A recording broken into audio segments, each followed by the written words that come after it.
Work. TFNN. Headline News Update.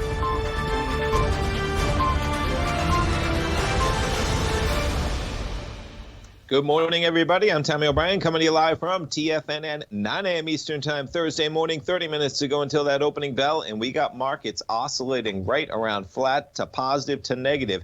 S&P's right now positive by 5 points at 32.68. You see where we were overnight, though, in terms of the S&P's. You were as high as 33.10. You trade off a solid 55 points from that price level to 32.55. We've now bounced about 15 points to 32.69. Quite the sell-off we had yesterday, of course. You zoom in on the market, all the way from a price point of about 33.75, 33.70 we'll call it, down to the lower end of about 32.60, more than 100 S&P points yesterday, and we're right around flat, giving up a lot of the gains we had overnight.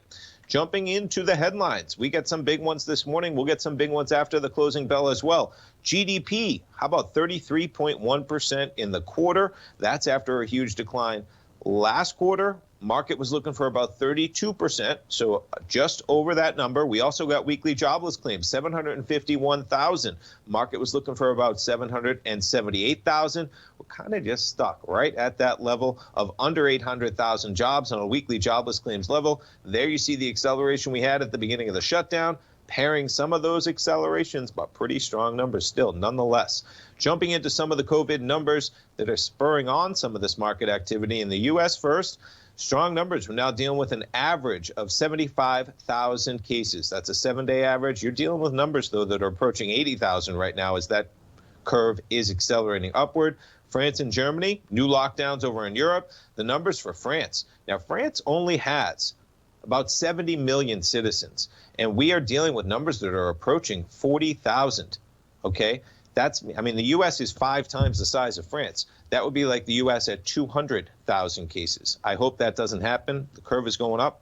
I say it, socially distance, wear a mask if you can. Strong numbers, though, and that's why you're seeing restrictions put in place for the month of November in France. Germany, strong numbers in terms of trading higher, accelerating higher, those numbers as well. All right, you want to talk about accelerating higher, folks. Pinterest numbers beaten across the board in terms of earnings, adjusted revenue per share, monthly active users, revenue per user, huge beats. Pinterest, how about 30%? It's trading up from under $50. You're trading at $64.53 for Pinterest shares. And of course, we got Amazon, Apple, Google, and Facebook after the closing bell tonight.